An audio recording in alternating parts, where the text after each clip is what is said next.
there, money smart friends. Have you ever wondered how the economy stays in balance? Why sometimes there's a lot of money flowing around, and other times it feels like banks are holding on to their cash tighter than your friend who never pays for coffee? Well, one of the secret ingredients behind this financial magic is something called the reverse repo rate. Sounds complicated? Don't worry. I'm here to break it down in the simplest way possible. Let's dive in. What is reverse repo rate? All right, before we get into reverse repo, let's quickly recall repo rate, the interest rate at which banks borrow money from the central bank, like the Federal Reserve in the US or the RBI in India. Now, the reverse repo rate is just the opposite. It's the interest rate at which banks park their extra money with the central bank for a short time. Think of it like this. Imagine you have some extra cash, but don't feel like spending it. Rare, I know. A friend offers to keep it safe and even gives you a little bonus when you take it back. That bonus?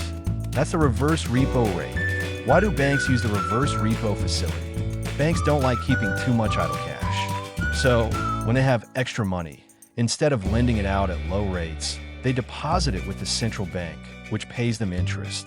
This helps in two ways. Banks earn a safe return.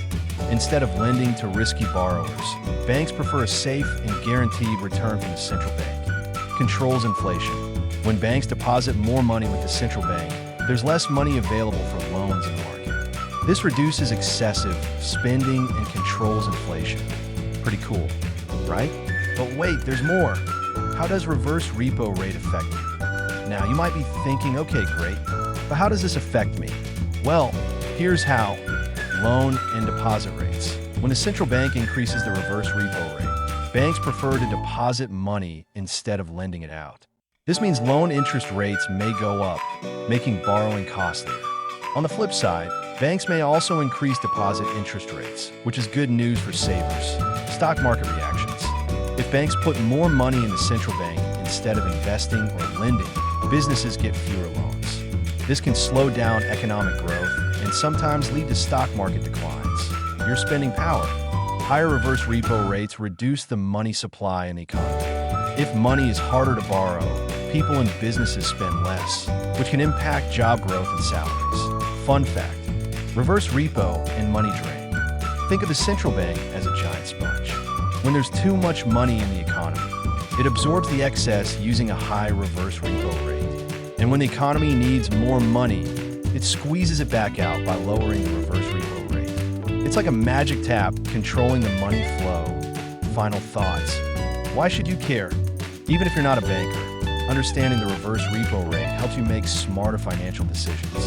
Whether it's planning your loans, choosing where to invest, or even predicting stock market trends, a little knowledge goes a long way. So, next time you hear about the reverse repo rate, you'll know exactly what's going on.